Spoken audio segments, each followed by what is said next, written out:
Appetite for Discussion show with your host, Brendan Krause.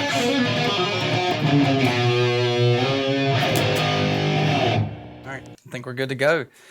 First of all, Jeff, I would like to say thank you for coming on because I know, if I understand this correctly, you have been asked to do several interviews and maybe even sit in on a few half a dozen podcasts, and you have declined.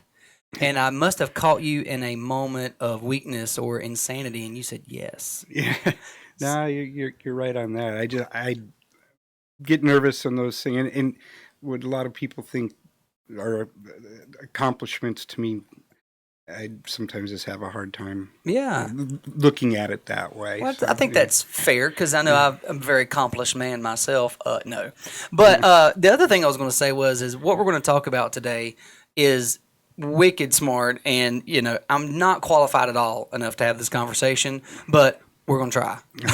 We'll see how it goes, man. Now you got to help. You got to help lead it for me. Well, speaking of leading it, I mean, you're an engineer by trade, right? Actually, I'm a machinist by trade.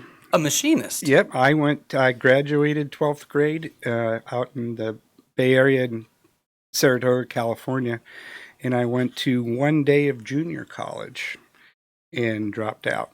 Get out of here. Yep, I at the time I was an avid motocross rider, probably since I was 13 years old, and all through my junior high and high school day, I really lived for that. It was a culture, it was my lifestyle in a sense. And I got the opportunity to work for a company called Fox Factory my senior year, which was the leader in suspension in motocross bikes, period, across the world. And that, I started when I was in high school. I worked in the Silicon Valley. I worked for a small little company called Dysan. And I remember they were quite small. And I thought, I don't know if this is going to, I got this opportunity with Fox, and I race, and who knows how far this That's can right. go. And I was a horrible racer. But so I left Dysan, which went on to develop the 3.5-inch floppy disk, by the way.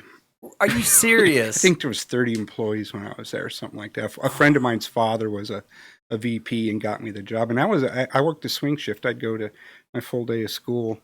It was my junior going into my senior year, and then I'd go work at night, come home at 11, go to sleep, go to school, go to work. So you kind of got in on the ground floor, I guess, at this company, Dyson? Yeah, I went in. They built what they called Winchester discs. It was before the floppy disks. It was the size of an album, and like a huge album. And they would put their magnetic material on it, and they would go on these machines, and they have to be polished and then hand polished and hand cleaned, and that's how I started, was doing that. Now, was this a company later that sold for billions, and if you'd have been there, you wouldn't have worked today? It could have been. I know. I think I don't mean to rub salt in that wound. No. I even spent a very short period of time with a small company called Apple when they were still very fragmented, and I didn't know if that was going to go anywhere. Wait a minute. Let's back up a second here. I don't know. Julius, what have we been doing with our lives? Okay. So what did you do at Apple? That's pretty neat. I didn't know that. That was more just helping unpack boxes and things. It was very fragmented. It was in a small office in Cupertino. It was a very short amount of time. And again, that was through probably a family friend, maybe a couple of weeks. And then this thing was hanging out there with Fox. I had been at a high school poker game where a friend of mine worked there, and so what would it take? Could you get me an interview there? With this Bob Fox was the matriarch of that portion of the company. There's Motocross Fox, which is the Fox head. I got you now. Which you see everywhere. And the Fox Factory was the Fox tail, and they were brothers.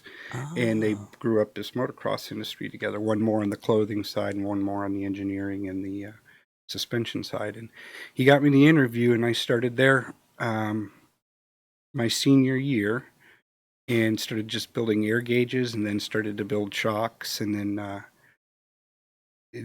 for me it was my dream job. Like I said, college, I wasn't going to go anywhere in college to myself. This is where I wanted to be. They had a machine shop, and I was You're teaching me some of those things, how to do that. I was there for almost close to 7 years. It's interesting what you're talking about, your college experience that one day and with Fox and what you're doing there. It's interesting. Do you think if you would have went on and finished junior college, went on to a university and done whatnot, do you think you would have have learned as much from the books and the studies as you did from the hands-on real life experience? Everybody always asks me that, and I Oh, think. well, damn! I thought I was real. Well, no, it's a hard one to. I don't know if I would have, because obviously, with that direction was very much an engineering heavy, company. Just the design, hydraulics, pneumatics. There's a lot of physics involved too. I don't know if I even would have gone that path. I think in talks with my dad before, it was kind of like, you want to look at business, and I don't know. I was, to be honest, I was confused. I didn't know what I wanted to do. Like, a lot of people have an idea. This is what I want to do. I want to be a marine biologist. That was quite popular. Wouldn't it be cool if you were one of those who knew what you wanted to do? I still don't know what I want to do. And I was fortunate that I liked that industry, or actually loved that industry so much, and partially because I was so passionate about the motocross bikes and the riding. Like I said, I was not a good rider, but it didn't matter because I just loved riding. You loved it, man. It was your passion. And during that time, the company started to branch out and get into other forms of racing. At first, it was off-road racing, like your Baja buggies and things like that. And then eventually, there was another a fellow there that started around the same time I met, by the name of Ken Anderson, and we built some IndyCar shocks. And in 1982, I went to the Indy 500 with Ken. That was my first auto race in my entire life. And after that day, I never looked back at bikes. It was cars from then on. Just like that. Yeah. What was it about the cars that hooked you like that? I think you went from a passion of riding the motorcycle and being around it, and then you saw this one event and something switched. It was the Indy 500. There's nothing. It was just the magnitude. I can't even explain it. And we were working close during that race with Roger Mears and the Machinist Union car, and seeing like the Penske organization and the Patrick organization, just big racing organizations. Gordon Johncock won that by just a small margin over Rick Mears, but after that, that's when I knew what I wanted to do. I wanted to take some of the little things I learned about the shocks and start to learn more. But I wanted, when we got back to the shop back in Campbell, California, I just said, well, I want to hang out with Ken and do these IndyCar open wheel things. And we even did some F1 back then. And then Ken went on to leave, and he went to go work for Penske Racing. And then I continued another year doing it, and then kind of doing some of the off-road stuff. And then I was hired by Gallus Racing in Albuquerque, New Mexico, which most notably was for Ellenser Jr. Yeah. He was, I had quite a few great drivers I worked with in the span of 4 years. When I went to Gallus, I thought I knew everything about shocks. Yeah. But I really didn't have the application experience. Mm-hmm. And I remember telling myself, I am going to go on a race team, and I'm going to work there for 4 years. That is going to be my college education. Taking the bit I know about this one hydraulic pneumatic unit and how you can apply it, make it better for a race car, and then I'll see what I want to do from there. And that's what I did. I stayed there for 4 years. We won the last year I was there. I designed my own shock absorber that what they call a 4-way now. I think I did the very first one ever. The first one ever. How old were you at the time? I would have been, started there about 28. At 28. When I did that. And how it came about was we had Dude, there's still people 28 years old today that live with their parents and are still, playing Fortnite and going to the bar. I mean... My son's a huge Fortnite fan. Oh, there you go. But he's not 28 though. No, he's 13. So he's the right demographic. But how smart of you, to be like, this is what I want to do. It was more. you start going to the races and you seeing how competitive and how big IndyCar was. Mm-hmm. And I remember there was me and my father. I don't want to use the word estranged, but he never understood IndyCar racing. Him was kind of like, yo, you're going to go work in the back of Bob's garage, Sure. and work on a car and then go to the local oval track and race. And he came down to Long Beach with my mom, and my sister was going to Cal Poly at the time, and brought him to Long Beach, which is the kind of the Monte Carlo for road courses Okay. or street courses in the IndyCar. And that changed his view on what the direction I chose, because I think he had put away college money for me. I see. Sure. And I think I always felt I had disappointed him a bit with that. And I was, at that day, I knew I was all right. And my sister got it all anyway. She became an architect. Well, but things were different back then, right? I mean, well, I wouldn't even say different, because I think even still today, it's beat into us as kids and adults, parents. You graduate, you go to college, you get your 4-year degree, you go get a job, and you work. And you stay at that job for 30 years. But that part is changing. Oh, it's that doesn't exist anymore. it changed so much. I mean, for me, not being a degreed engineer, but working completely in the middle of really very good, talented engineers. Mm-hmm. If you look at what racing brings, it kind of brings in some of the best talent in automotive type engineering. And then so I'm stuck in the middle of it, and I'm playing a pretty big role. Yeah. Because what I'm making and doing has a pretty big effect on the car. It's not the only, there's a lot of other things that have a lot of effect, on the performance of the car. And so what I started to learn was there's so many different types of engineers. So I just started really latching onto the ones I liked a lot. They're very practical. Some are so far out there, I just like, whatever. I can't write it on paper exactly what you want. But the others were just practical, common sense. Some are book smart. Some are just absolute brilliant, in those. And so I just started to try to challenge myself to be more like them. But did I have that in my brain to be like them?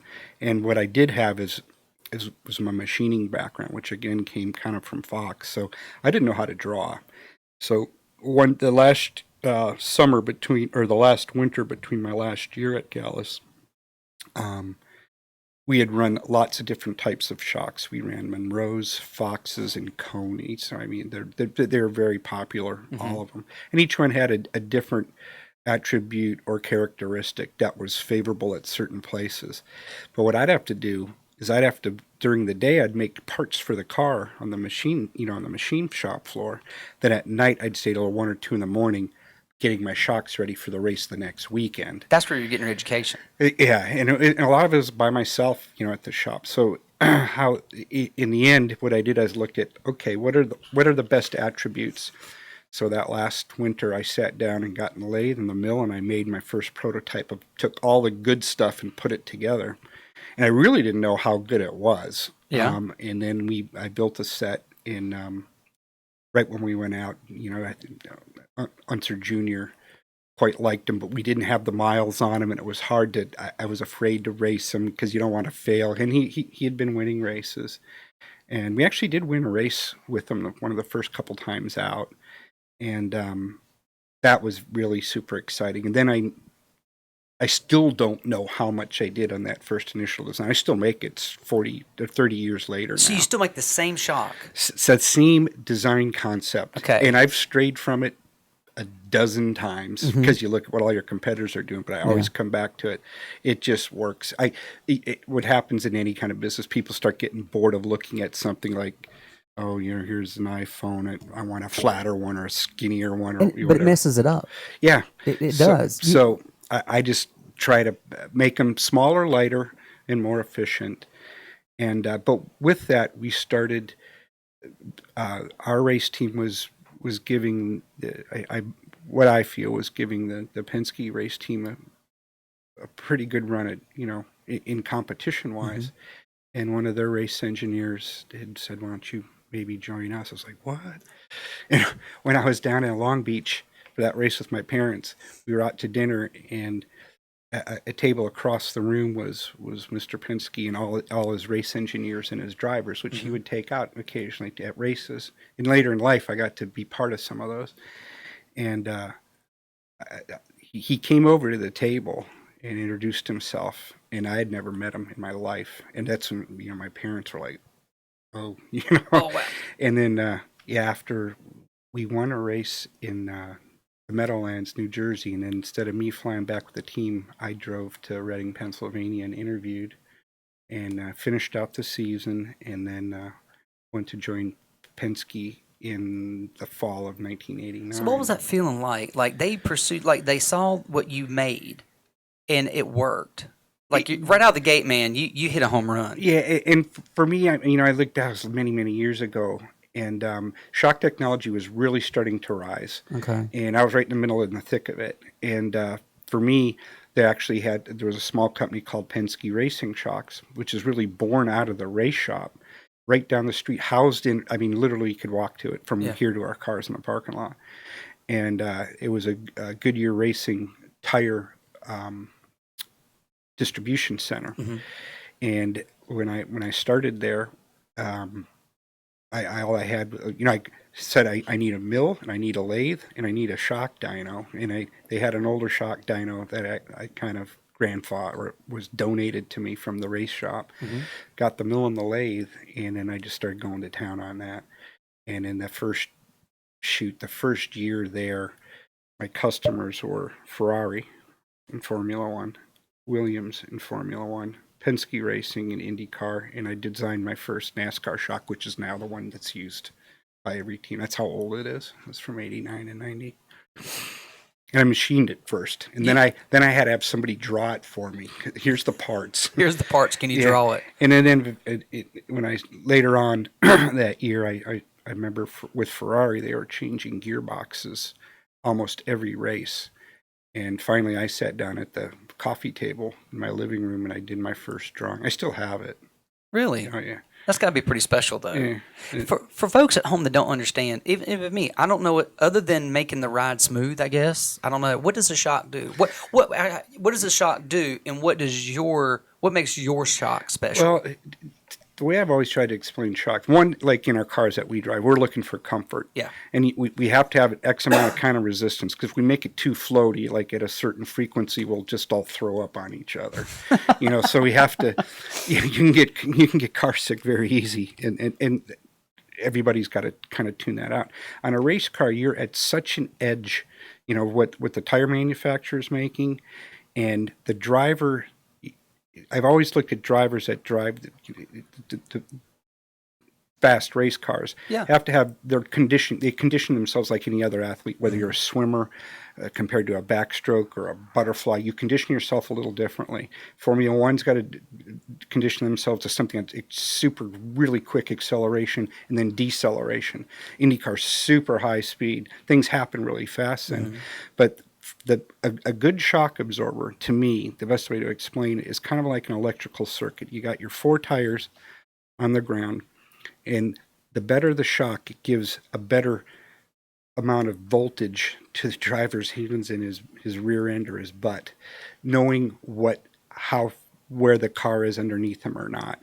And sometimes when you're off on a shock, all of a sudden they lose that kind of connection. Mm-hmm. It's kind of like a dead battery in a fully charged battery. That's just the way I've always tried to explain it.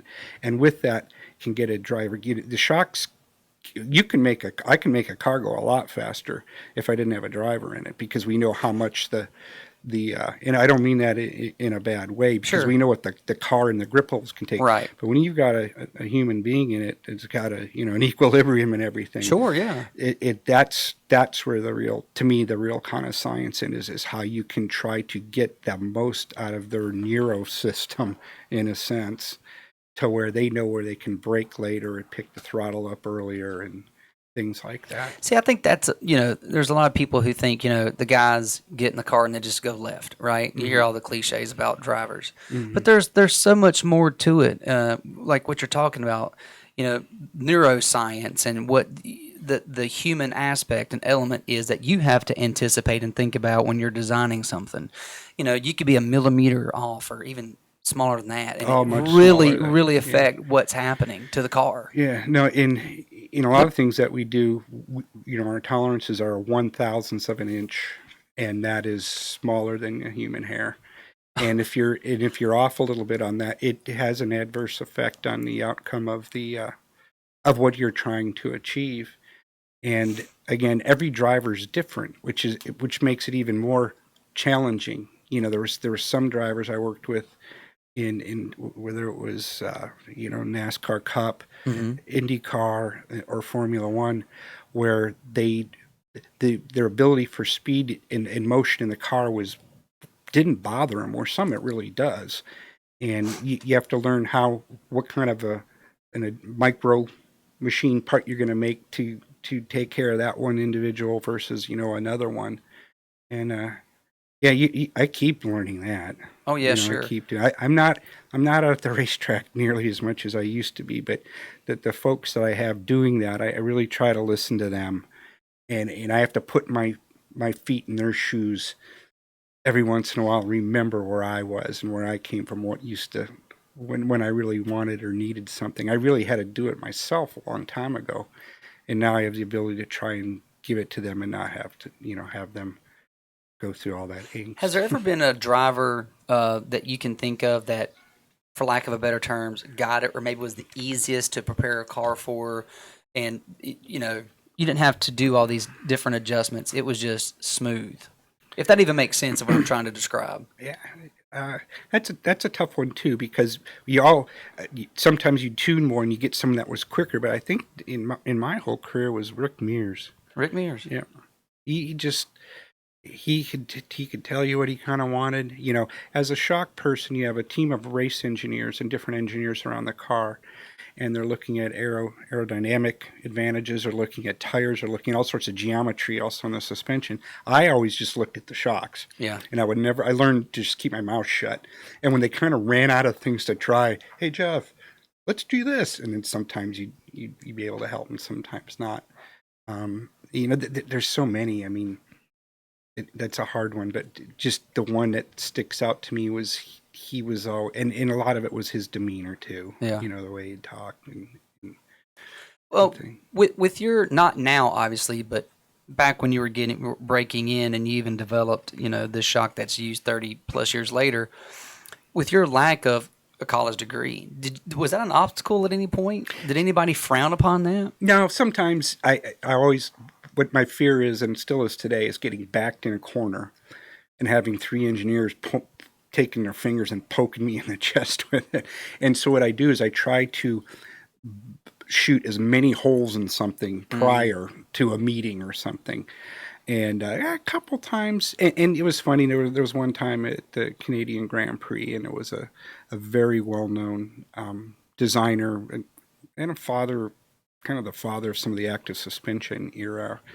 And he was getting frustrated with me, and then one of the other race engineers, or no, actually the designer of the actual car, was the Lotus at the time. So we know what he's saying, just he might not be saying it right, but we know what he means. And right. I was like, thank you. Because appreciate that. That was the three fingers in my in my chest. But so with me, I'm always very aware of who I'm talking to, and that's why I've always tried to surround myself with great engineers. And I never tell them, I look at them going, you guys know what I want, but I need you to tell me too, is this strong enough? What's the hydraulic flow rate around this? And just lots of other, I know what I want from it.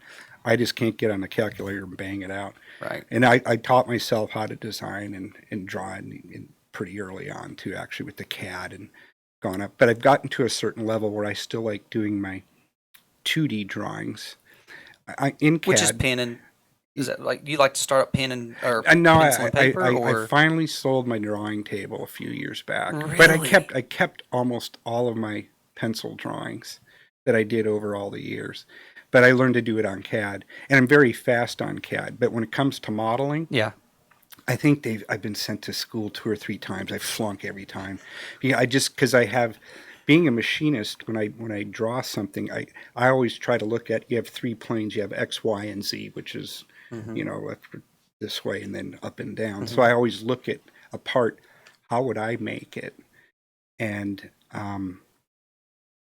so I think that's why I could never do the modeling side. But I've always had great engineering team around me and people that are great modelers too, which I love because they'll take my 2D drawing, which is actually any machinist can make a part from it, Yeah. but then they make it kind of come to life and they can shadow it. And then when it's on paper, it looks like it's a real piece. Right. And I really am in awe of that, and I appreciate that a lot. But I'm not going to try to learn it anymore. So you were at Penske, and then from there you went to you did what? I was the company started off just two of us, and then three of us, and then four of us. We grew up to about 30. I was there for about 16 years. Went through general manager, and when I ended there, I was vice president. And during kind of the ending of those years, I had started working on some military projects in the autonomous world, the robotic vehicles. Oh, wow. And I remember I went one time down to Maryland to visit a place, and I walked in there and just went, wow, Star Wars it's gonna happen. And that was funny because that changed my life too, because at that point in racing I had won shock wise, because when I say won, the teams and the driver and so many other people win the race, I'm a little byproduct of it, with a component on it. Yeah, but sure. I always feel I'm a team member. Well, you're part of it, man. They couldn't do what they do without you, and the Jackman, and the whole. It's a team. Yeah, so I never take that away from it. I'm just a small little one of the little gears in the big machine. But in that career, at Penske, I'd won. We were winning in NASCAR. We were winning everybody ran our stuff. So it was every race, every championship. In Indy cars, I think nine or 10 Indy 500s and championships. In Formula One, 4 or 5 world championships. Yeah, Le Mans. You got the sports cars. You have motorcycles. Road racing motorcycles. Just dragsters. I mean, I had done all the things I really thought I could never do. I just thought would never be in my life that'd be part of. But when I walked in and saw those little robotic things, I was like, wow, this is kind of cool. It was a different, obviously, segment, different space, really. And that got me pretty excited. And I started doing a little bit more with them. Then I got hurt. And when I got hurt, I was in Indy. I was stuck in Indy. Really. So you had a motorcycle accident, a motocross accident, is that right? Yeah, because I was older and never gave up my dirt bikes. And this new bike came out in 2002, and I had to have it. And like 8 hours later, I was gonna get my leg cut off. Oh, so you just bought the bike and was on it for the first time? It wasn't the first time, but it was like the second or third time, and it was the day of the Indy 500 because I had been out at Indy almost the entire month. I don't have to be there for the race because there's nothing you can do. You shock brakes. There's nothing you can do. So we went back and we went to this mountain resort up in the Poconos, which is a ski resort, but during the summer they make it a motocross place. And I just had an unfortunate accident. I was old, trying to run around with some very young kids on fast bikes. So found myself in a bad situation. But I was very, like I say, I can never ever thank the Penske organization enough for they when I wake up in the morning and look at my 5 little pink toes, it was because of them. Because I had given the doctors permission, go ahead and you can take it. So what was it that Penske helped do?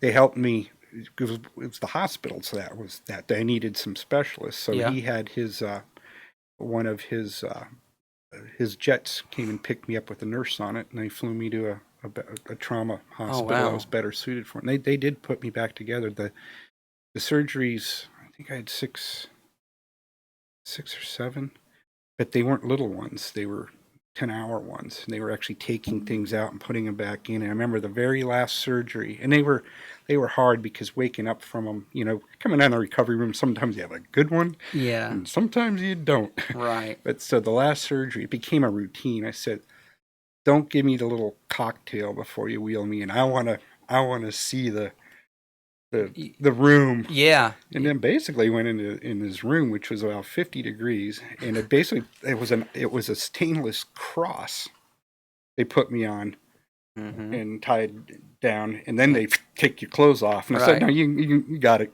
Go ahead and give it to me." You can give me the cocktail now. Yeah.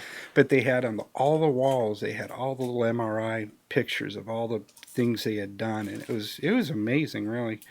And but it took a long time to get to be walking again. And during the rehab part, when I was still in Indianapolis, I was struggling with crutches, and I was just struggling standing. And but I remember, I'll never forget, I was watching a young lady who was probably about 17 or 18 who had been in a coma for a long time, and her atrophy was so bad she was just skin and bone. And I was watching how they were trying to help her walk on balance beam, trying to hold it up, and they had like a brace around her to catch her. Yeah. But I probably watched her for 20 minutes, and I was just watching her legs and just seeing how they were buckling. And started noticing that, because I was getting prescribed knee braces for both my legs. And I said, if you put a little bit of control in those, she wouldn't buckle as much. She could get stability and use her upper strength while her legs were, because when your legs are buckling, you're basically dropping all your weight. Right. And so right when I got home, I took my knee brace and went right to town, found a little shock absorber I had done for I think it was a throttle damper for a McLaren, where they had fly-by-wire, so we put little shocks and springs on the pedals so they felt real. Yeah. And I put it on my knee brace, and I remember being able to walk downstairs without holding any railings. I still have to hold railings when I go up and downstairs. With that, I didn't. So then I said, well, this is neat. So then I said, okay, I'm going to make something for it. So I made bigger hydraulics for it, and I could run down the stairs like a 5-year-old at Christmas. Get out of here. Oh yeah, it was, but I'm going, okay, who's gonna, obviously I did it for myself, so I talked myself into it. That works good. But I had to still fly to Indianapolis for checkups with the team there. And the one time I went, I brought my brace, and I remember he ran off with it. And the next thing I knew, he came back. You got to talk to this guy.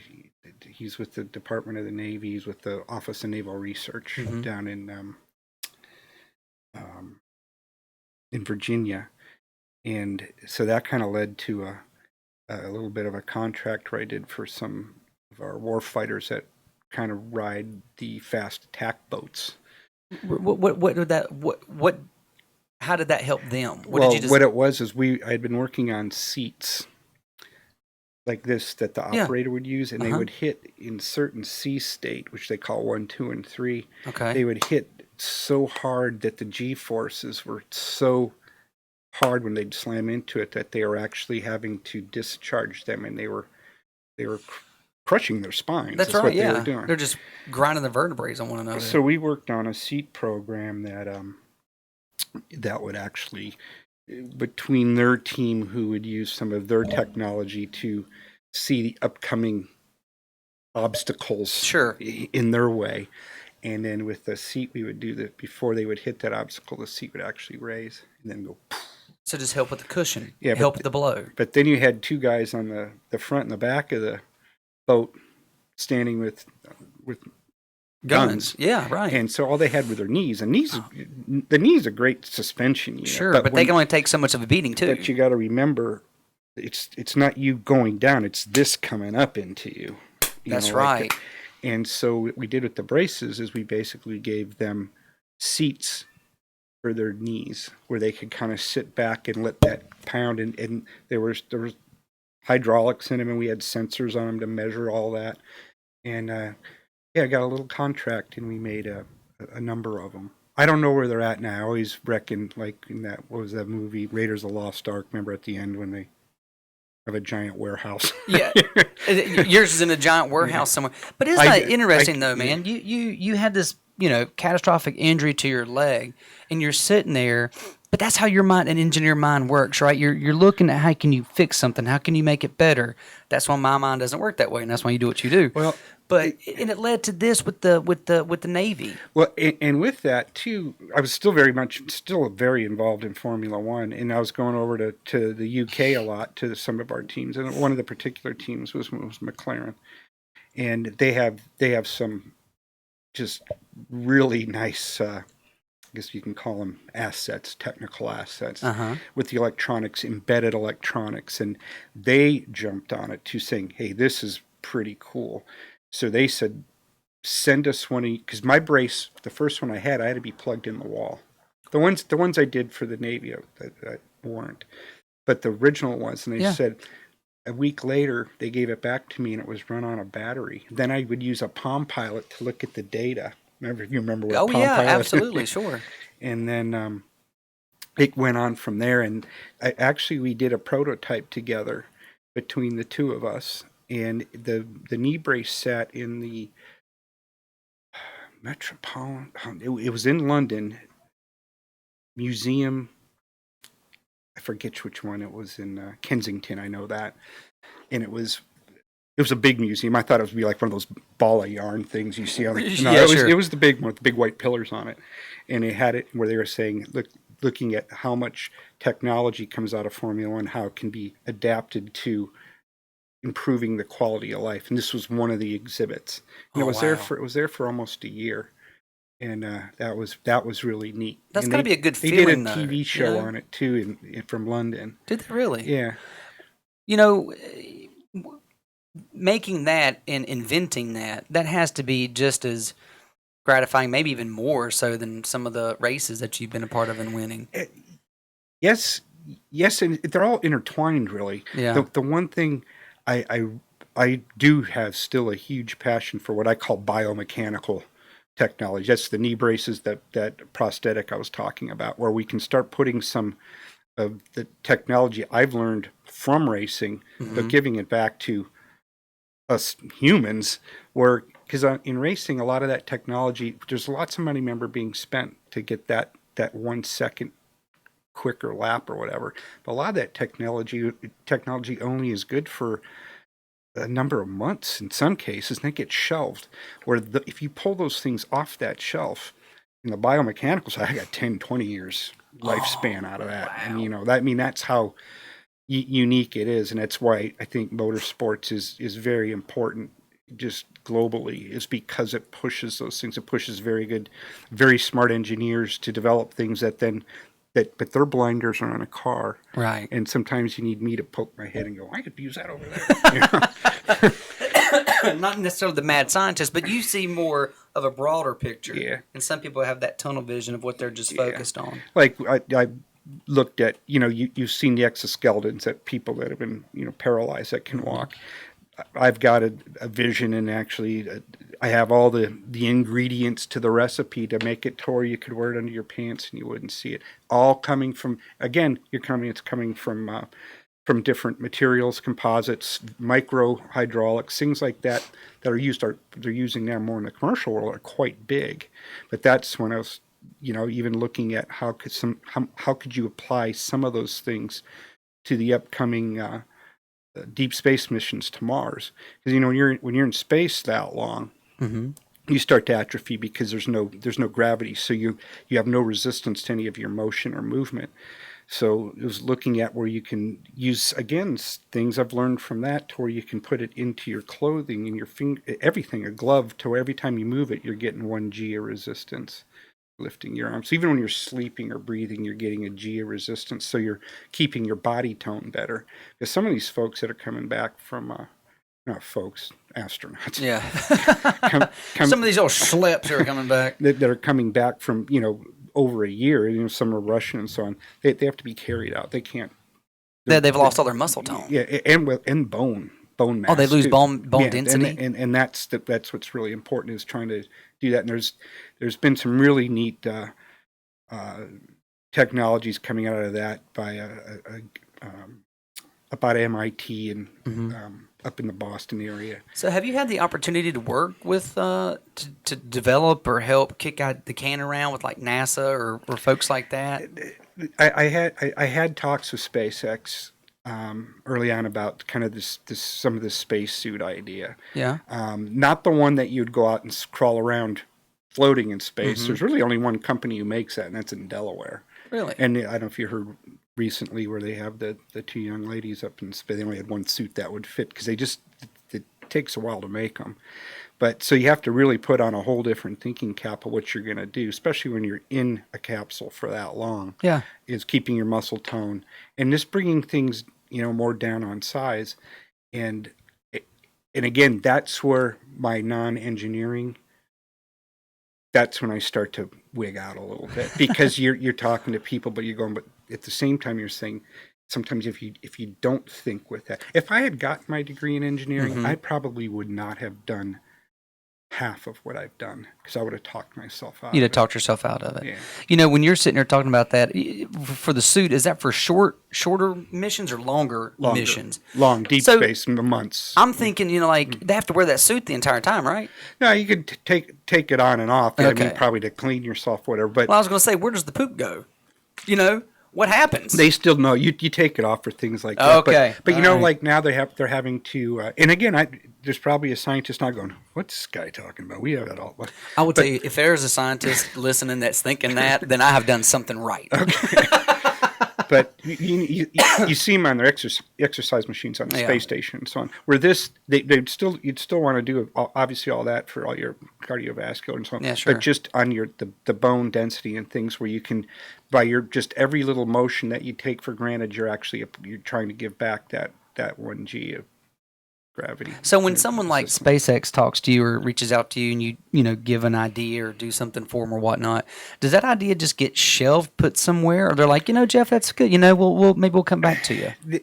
That's probably open with them. Open. I think at the time it was they didn't know which what direction they were going to do, and then you've seen some of the newer components they're looking at, like when they put the Roadster up in space with the helmet and so on. That's probably going to be a helmet very current of what they're looking at compared to the much bigger types that we're used to seeing growing up. And then with the spacesuit, as well, because if you look at, if you ever look at when you're at the doctor and they have those pictures of the skin removed and you have all the muscles. Yeah. But you see they all intertwine and overlap each other. You can build suits too that could be used to mimic some of that to when you're bending in them, that it's working with those muscle groups. Not like when we're just wearing clothes, now our muscle groups are doing everything inside our skin. Right. It's almost like wearing another layer of skin that's working with those muscle groups too because of the deep space and then it all helps with the bone density and the muscle tone. I believe it does. And the things I've read, there's there's some smart people that have worked on that. I was going to say, how do you work on that? Like, how does that work to show that, they didn't, or they lost muscle tone, but only X% as opposed to that normally would lose? I don't know how you would do the test if you'd have to put them in. See, that's the part where you need SpaceX and that's where you need NASA. Yeah. But really the test is when you get them out there and see. But we'll send Julius up there. No, there's so much neat things that, and I'm just, I look at, this January was my 40th year anniversary when I started at Fox. So in shock absorbers. Yeah. And, I look back on, I wish I was 30 again, knowing what I know now. Oh man. But I got a good, I'm on my kind of, the way I look at it is I got a lot of things out of my way. Like 80% of what I've designed or innovated didn't work at all. and 15% of the other ended up probably not making it. But that 5% that did has kept its longevity for 30 or more years. And that's more important to me than having a lot of little nicks and knacks that you kind of go for that have a short lifespan. You just keep doing them. I like the kind of the long lifespans. Well, I mean, it's almost like a legacy. Like a legacy part of a car or a motorcycle or whatnot. Yeah. And do other like high end or even cars that we drive today, do they use your shock? Like if I went to Ford or Chevy or Chrysler or whoever, and I bought car X, if I paid for the upper echelon model, it may have. No, I mean, you wouldn't have one of the ones I personally work in, but there's some that I guarantee you have some of the things I've developed in piston design and so on in it, in character or characteristics. I know that for a fact. That's in my past, I was able to do one project for, we'll take Chrysler, for instance, where we did X amount of shock. But it didn't come on the car, but you could go into your Chrysler dealer and go, I want that package put on it. And that would be. And that's one thing, obviously, we're really trying to examine a lot now, too. Like, if you go buy a pickup now, you can go on the lot and go, there's your standard Silverado. There's the one that's got a lift kit and wheels and tires and exhaust. And the nice thing is you roll all that into your financing. Because if you just bought the truck and then had to go out and buy all that, you're not broke. Doing that. Yeah, you're broke. You were talking something very interesting before we started the podcast about they had to do a procedure on your ankle, which led to you kind of inventing or drawing something. Oh yeah, with my injury, what my injury was a high compression fracture of my upper plateau, which is the knuckle. Here's your knee goes like this, right? Yep. It's this part, the bottom part just went. Wow. I think I got close to probably, I still have them now, at least 20 little screws and nails and pins in that. And it's holding together good. My knee's good shape. Yeah. My ankle was bad. I had plates going up both sides. I think I severed my Achilles tendon, and that was stapled. And it was a mess. But they put it back together. I remember they said after, when it started to, years later, start falling, going, we always knew you were going to, well, actually, they didn't say it then. They said it before. There's going to be a point where your ankle's going to bother you, and you're going to have to make a decision where you want it fused or you want it amputated. Because a lot of times the pain's so bad, with prosthetics now, the pain is bad. And I think I was at Daytona, and I found myself sitting on a bench going, I'm done. I'm done with this. I can't do it. And that's when I went to the doc. They took an x-ray and said, yeah, your ankle's done. So I got to be part of this a study out of 33 patients where they were actually going to go in and take a good portion of my ankle out. Okay. Kind of like a cassette. Mm-hmm. And then I was going to get they were going to replace it with a donor's cassette, a bone. Yeah. And then there was the use of stem cells as well with it. Oh, wow. To help kind of fuse it. And I've always been, stem cells is just, again, it's another thing that just intrigues me. It's so beyond me. I just I can't believe, but I've got some. So I have, some of that in me. Yeah. I got I'm very thankful to whoever the donor was. And so they took the hardware out and they fused it, and I had to work a cast again for quite a while. And then, but the fusion took. Okay. But before the operation, I had about 3 months before the operation to think about it. And they said, if this doesn't work, this study, there's not going to be a lot of anything to work with after that. Mm-hmm. And amputation probably would be I had to sign a release. If something went wrong during it, take it. I was fine. It hurt bad enough. You were to the point. You were there. But during that time, I said, I look around, there's some really extraordinary knees that have been built, very, using MR fluid and very technical. They're smart knees. But the ankle's still it was kind of left behind for me. And I'd seen some where you see the people with the big long paddles, when they're running, and those that wasn't going to happen. Then you see the person kind of just the rubber foot. Mm-hmm. And I said, now I want my foot to have 6 degrees of freedom. I want to be able to have the toes bend, the heel come up. I want to be able to have a heel strike and have my foot bend in 3 different places. And I want it to be actuated by springs, air, hydraulics, whatever means. I also want it to be able to go like this. Just go this way, so I can, because a lot of times when you see an amputee with foot, they've got to kind of lift it and pull it over with them. And I said, nope, I want to be able to just bend it over. And so what I did, it's almost like a ball and socket in a way, and its own. Oh, yeah. Actually, the socket part is part of a race car. It's what we call helicopter joint. Oh, a That's what they helicopter use. joint. Yeah. And I remember sitting on. These guys were small, but I remember sitting on my recliner and just looking at my foot, my good foot, and bending it. And I started saying, so I just started sketching out, okay, if I was mechanical, how would I do that? And I started drawing it, by hand. And then I started getting in. So then I went and hit it with the CAD machine and started building it up. And then I built the prototype, and it had all 6 degrees of freedom. And when you lift the toes up, they snap back. You could wear a flip flop. When you do it, it does the flip flop noise. I mean, that was one of the things I went, you did that? You shocked yourself. Well, the best part was I did it during the whole season of The Bachelor, because my wife loved watching it, and I'll watch it. Oh, quality time with the missus. That's right, while you're sitting there creating this robotic foot. And when I was all done with it, we took it, we showed it at a couple, the military showed some interest in it for one, because it was a multi-use. A lot of times, if you lose anything above the knee, you're pretty much done. But below the knee, I think they're trying to keep a lot of the war fighters doing what they want to do, which is war fight. Right. And there were some possibilities there.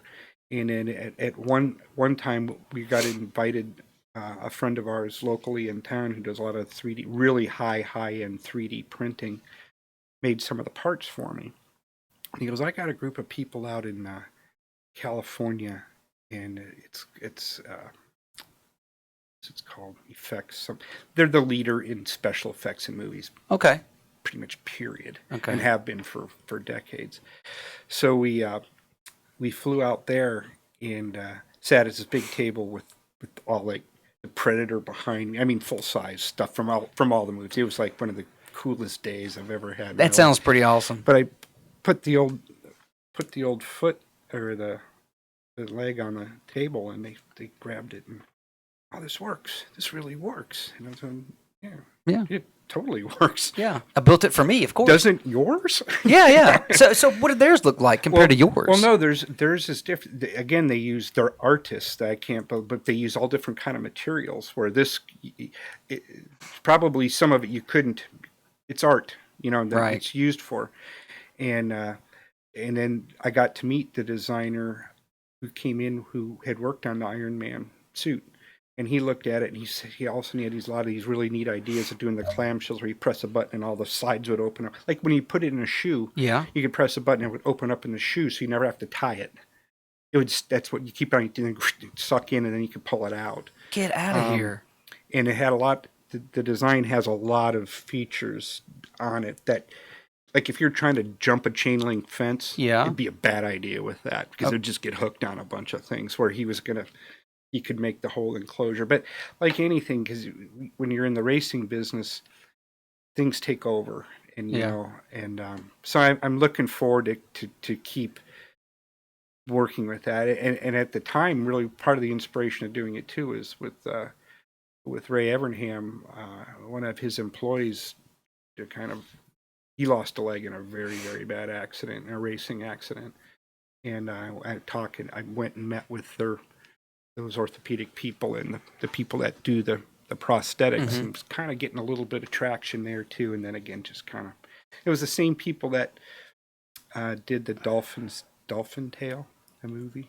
They did a prosthetic. I've never seen it, but I know what you're talking about. Yeah, it was that group. But again, it was just short lived. So the ankle, the foot that you created, the 6-point pivot, it still exists. It hasn't went on the back shelf somewhere, and it still, is a viable option. Oh yeah. How does it work if you're in a shoe and you're walking?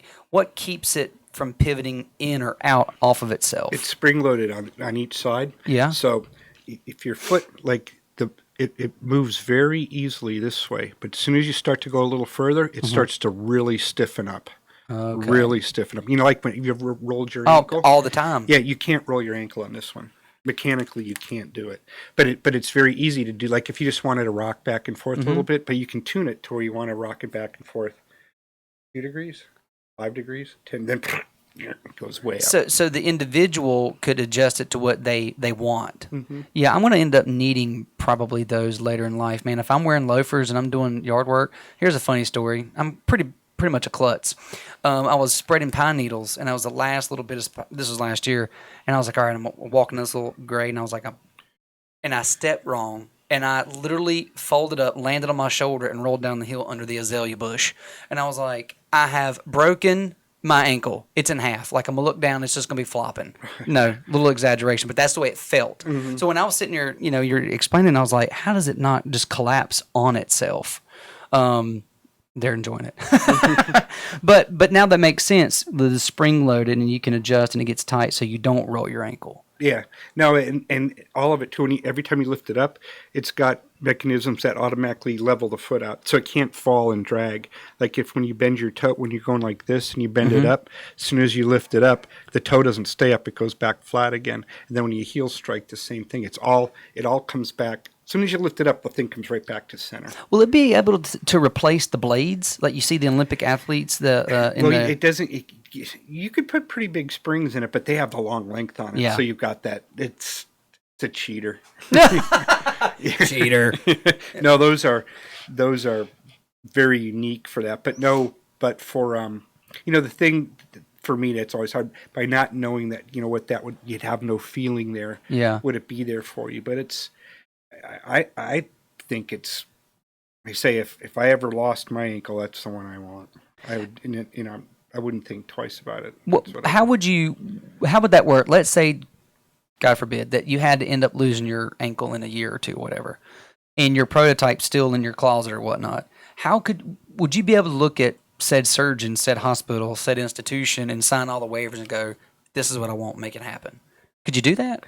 Oh, to have them just cut my foot off? Well, not cut your foot off, but the amputation is going to happen. Oh, but yeah. This is what you. There's no law saying I can. Yeah, it's very kind of open. If you ever look at like prosthetics, it's kind of a catalog. Kind of go through it. I want that joint. I want this size foot. I want this socket. Yeah, it's very much very custom to each individual. Okay. But I would probably do with when I first built it, I was. Again, this is not being the bioengineer. Was I go, okay, I wear a size 9 shoe, so I'm going to make my foot 9 inches long. It doesn't work that way. It doesn't work that way. So when I made the prototype, it was like, my son would model it. Right. And you were like, well, that didn't turn out right. It was like an adolescent, But, it's the only thing I would do. And as far as you can 3D print so many different materials now. I'd probably 3D print almost the whole thing, except for all the hydraulics and the pneumatic. Because what it has on it, which I didn't talk, it's called air muscles, and it's a pretty. Too bad I didn't bring it, or parts of it.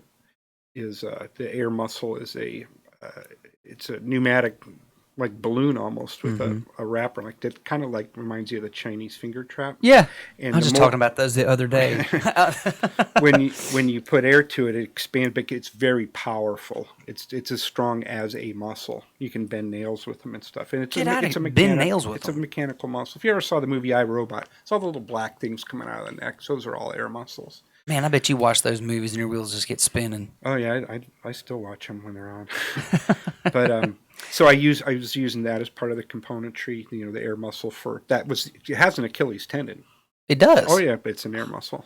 So this might be a stupid question. Would you be able to shower with this, or would you need to take it off? No, it's completely waterproof. It can't leak. It to be in the end. I never even put any oil in it. It was all mechanical, opposing springs and things like that. But if you were able to put some some gas pressure to certain things, or some fluid, you could make it power driven, almost like power steering a little bit, where you want a little bit of help, like with the knee braces. That they were all what's passive, which means they react on what you give it. The faster you move it, the stiffer it gets. So like somebody with a bad ankle, if you're starting to fall, the way the muscles fire, and I'm not a doctor, trust me, but I've read so much about this, is it happens in milliseconds. And sometimes when you've got pain and you're going to fall because of it, right. Or it's like when you're on black ice almost. what happens is that the nerves it goes back and forth to different portions of your brain, and then finally gets overridden. But sometimes that's too late. The knee brace, because it slows it down, it bridges that gap from like this much to this much. I mean, the knee brace is more of a neuro That's what it sounds like. thing than an actual ligament, Yeah.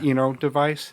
And that's where and doctors told me, because I had many meetings with doctors, me and one of my old colleagues from my past, and that's kind of what they would arrive to. It's more of a neurological device. It's working within the neurological system of muscle firing versus your cerebral cortex and cerebellum and all those different things, which was kind of like, whoa, I hadn't thought of that.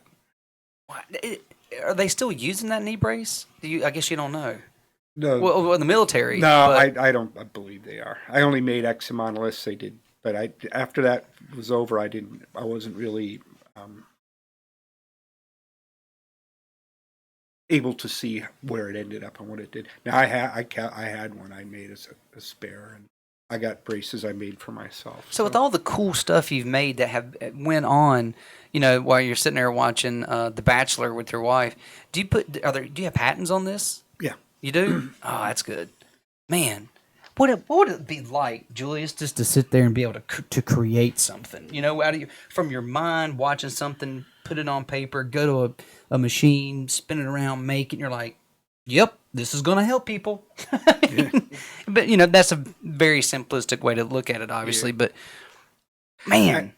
I believe... My mind just does not work that way. I believe in bionics. Mm-hmm. When we tried to give some of this technology a name, we called it bionic, B-I-O-N-E-X.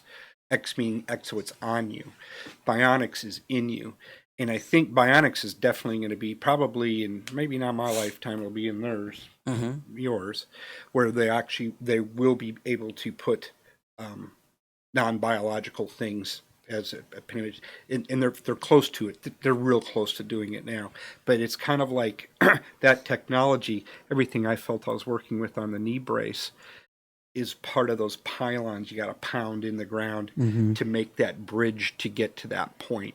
And that's where I wish I was more involved with it on that, because that is going to be There was a piece on ESPN, I believe. I can't remember the school that's made the hands that move, and so these little girls and boys can actually. Yeah. I think they're going around to every stadium. Maybe it was last year, but they're throwing out the opening pitch. She can catch with the ball. She can close a glove, and she can throw. Yeah. Such an inspirational story too. Nobody does a documentary like ESPN. My wife, she's like, I can't watch. I'm going to cry because they do such a good job. Well, and a lot of those, it's all 3D printed. Yeah, it was 3D printed.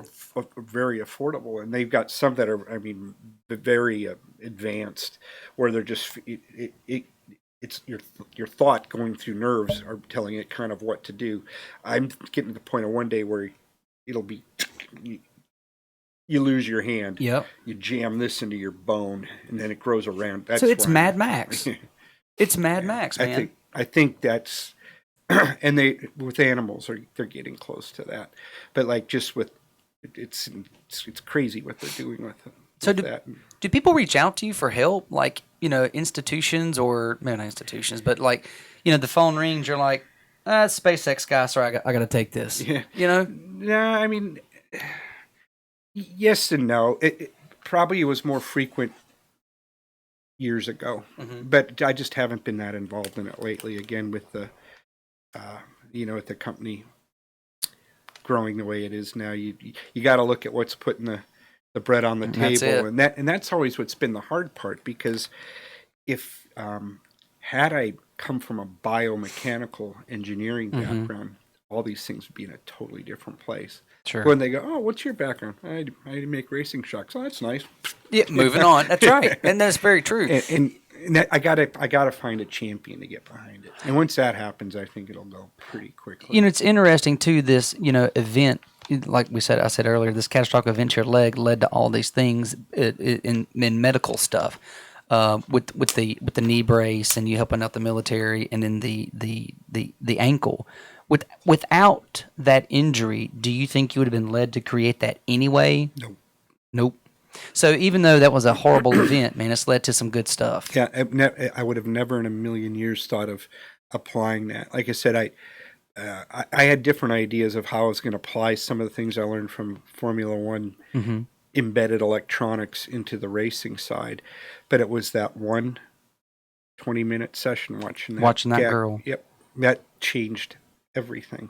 The way I looked at, and I've always told people, all this was made from racing. When I, when I did the product for ONR, I did all the hydraulic, and I always think I'm an IndyCar based guy because that's where I came from. Sure.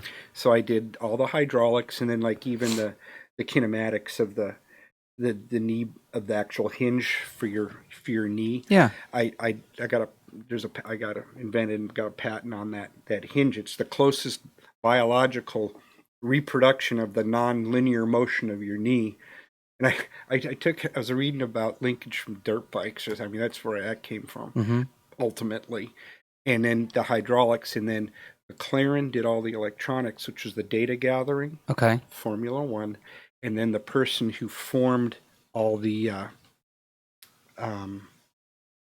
that brace itself was Ray Evernham's fabricator from the 24 car. So we had NASCAR. So we had the 3 racing entities, built this. We built it in less than 3 weeks and delivered it in 4. And that's, to me, that's what racing does. You got to do it right the first time. You know how to do things quickly. In this case, for me, what was special, we used everyone you knew and what their talents and expertise was, and that was pretty cool. Isn't it wild how racing leads to all these different ideas, and you can create these different things. And, For me, for you, for sure, yeah. But there's other people out there too that see like what you see. Their brain works in that capacity where they see these things, or they know, oh yeah, you know what, I did something like that 15 years ago.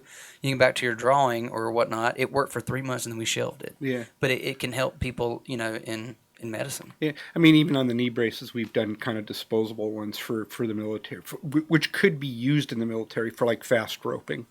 Now, what's fast roping? What's that? When you're dropping out of a helicopter really quickly down a rope, you hit the ground pretty hard. What they call night insertions, when you typically dropped in on a pretty steep hillside at night out of a helicopter.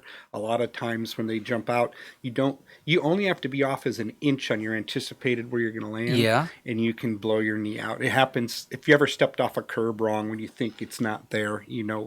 What I'm talking about. You know what? That's a good point too, because these guys are jumping out of helicopters, planes, and they're wearing their packs that are 70 plus pounds, I'm sure, which adds to, Yeah, and these were made to be almost disposable, and that to where they could take the hydraulics off once they got to their mission site, and then they would have protection of their MCL and some of their ligaments in their knee, or they could just take it off and leave it. Right. But we proved that it was flexible enough. It's not metal to where you're like constrained in it. Yeah. It fits real tight. You're actually mobile. Yeah. And you can move around. Yeah. Do you need to use the restroom?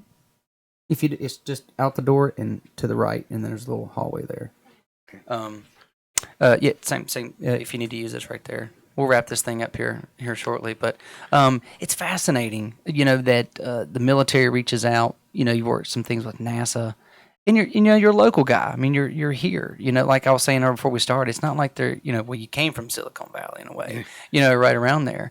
But there's so much. One of the things that many things led me to this show, but there's so many people around here that we know, that we've met, that we've talked to, have such good stories, and there's such wealth of knowledge, and they've done a lot of extraordinary things that are right here. You don't have to go to California and LA and New York to, there's a lot of natural resources and smart people right with great stories and inspirational stories like yours. And I think those things sprout out of different areas. Like if you look at some areas, maybe the Silicon Valley, it gets saturated with things where you don't really know. Or here, there's so much talent, up and around, in this area, and a lot of it was derived out of the racing side. There's a lot of medical things. I mean, even with the knee braces, Governor Perdue at the time got a bit involved with the project where she helped us get the leading MBA graduate at Duke to do some business analysis on it, which is really pretty neat when you read it. Going, oh, we got to do something. Yeah, we got to do something, right? I feel like you said before. I feel like you have a lot of ideas and a lot of prototypes that you need a champion behind you. In the end, yeah, we put it. We put it in front of so many people, but you really need a champion. The thing is when you see it and you can touch it and you can feel it, it's a lot different than just talking about it. Right. And that's the things that we got. But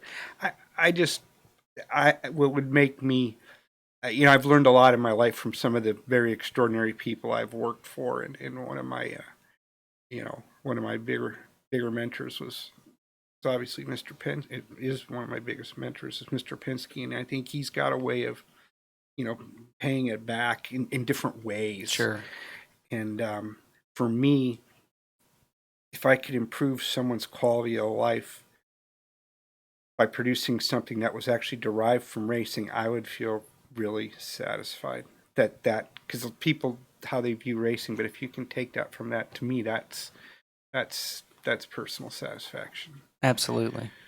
And good for you. And I hope that comes to fruition. And I hope you're able to find that champion, either with the racing community. I mean, you have a lot of contacts, so maybe through that in the medical world. And also, it's almost like you need a grant. You need some sort of research grant that would help you push you over the finish line. I've got a number of universities that wanted to do the studies. That was all there. It's really again getting someone behind it and just keeps pushing it. Mm-hmm. Where I had 3 months, and that's all I had to do. But there's so many other things that are important. You're busy now with Ray Evernham Racing, right? Yeah, with Ray and the new group, we're busier, and I can't remember the last time I was this busy. Wow, that's a good problem to have. Yeah, I built more shocks in the last 3 months than I have in the last 10 years, probably. Damn, good for you, man. Yeah. And what do you think? What do you attribute that to? I can't. I think. Ray's a racer.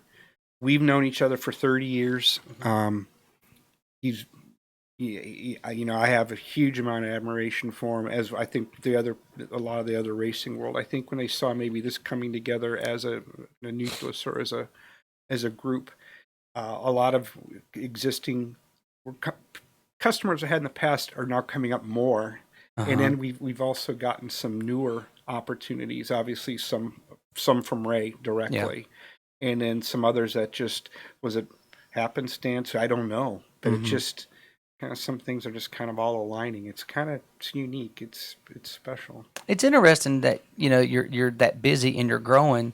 And I don't watch a lot of NASCAR at all. Usually I watch one race a year, and it's the Daytona 500, and that's really my extent of it. I've never even been to Charlotte. Okay, I went to Atlanta one time on a drunken mistake. I had a great only NASCAR event I've ever really been to. But you read the papers and you read the articles and stuff like that, and you see attendance is down. But it's interesting that you're staying busy and your production's up. Yeah. And well, we're finding different things. Our streetcars, a very good partner and customer of ours is Detroit Speed, who's really world renowned for building very high level hot rods, Camaros, Corvettes, Mustangs. These are works of art too, and they're. I'm finding a lot more new business, or we call kind of new money, coming from that. Where years ago I wouldn't have even thought of. And they've been. Like I said, I look at them as more of a partner than a customer of ours. And then the racing's kind of taken off in some different areas too. I'm poking my finger or putting my toe back in the water in high-end Formula cars, Formula One, and some other very similar cars as well. How does that feel going back? Is it exciting? Yeah, it is. I mean, I've seen some of what's being used, and I go, I can make a difference now. Because sometimes you just got to sit back and just let stuff happen. Right. Okay. And you got to let competitors do their what they're gonna push, and and sometimes it's best it's knowing, being smart in this industry is knowing when to step out of it and don't get entangled in it. Then it's a good know when to go back in it. Then to say, I like to go again, the non-engineering thing, I like to hit the home run, not a double or a single. I like to hit the bigger one. And I think there's some signs there that some of the things I've done over the years could find a happy home there for a while. So I'm excited about it. I'm a little too old for it now, but I got a lot of young guys that are live for it. I don't know, man. That does, your body might be old, but it seems like that mind of yours is still sharp as a tack. And but we're talking about you going back into Formula One. You're smiling like you're a little bit excited about it. Oh yeah. You said you were, but you can see it. It's interesting. It's a bit of a challenge again, right? Yeah. It was. Those were really good years of my life being involved in that. Just being around so many of just technology and just the being it's global. You forget there's other places in the world, and being around that. But I said the travel was pretty hard. I don't think I could do that anymore, but I got youngins that can do that. Yeah, man. I mean, there's a thing called Skype now, right? And you can phone into a lot of stuff. Well, Jeff, I appreciate you so much for coming on the show and sharing your story and your experience and your knowledge and being inspirational too. I hope there's people out there who, the fact that they maybe don't have that background, but they have a passion about something, that they move forward with it and don't let a piece of paper stop them. Yeah, it's harder to do now, I think, than it back in the late 70s, mid 80s, it was a bit easier. But now it's, I look at my younger kids and what are they going to do? How are they going to do this? And my son, Jack, they're actually offering engineering programs now in high school, and he's a freshman next year, but he's going to start to take engineering. I don't know what you want to call it, just facets of it. Yeah, and like up to fundamentals of engineering or something like that. and drawing, and then his junior year he'll actually go to. He'll spend some of his classes at Mitchell doing. Oh, that's cool. Upon his graduation, he can be that much further ahead to be an engineer. Engineers, to me, are they're not made; they're born. Yes, you're born one, and he's kind of. I have not pushed him into that at all. I pushed him into dirt bikes. Did that? Came out. I know what to push him in, not to, but I have not pushed him into that, and that's his own. He's going that way himself. Yeah, which is pretty cool. That can cool. all change. Yeah. Well, one thing's for sure, he's got a pretty good mentor to help him out. There's going to be some projects that he's going to bring home that you're going to be like, well, this is going to be cool. Yeah, or he'll know how to do, and I won't know how to do. Like I say, I have to. Yeah, but you can tell him he can draw it, right? Yeah, just get your calculator out and you figure it. Well, again, I appreciate you so much for coming on, and thanks to everybody for listening in. Thank you to States Vegas Clothing Company for providing me with all of my gear this year. Thank you to Hunk of Junk Hauling for being a sponsor. One call removes it all. And to Kasey.tate at Farm Bureau Insurance, and a brand new sponsor, Dustin McCrary at McCrary Family Law. Thanks again, guys. Thanks for tuning in, and we'll see you guys soon. Thanks again, Jeff. Appreciate it, buddy. Thank you. Yes, sir. Bye.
Welcome to the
Appetite for Discussion show with your host, Brendan Krause.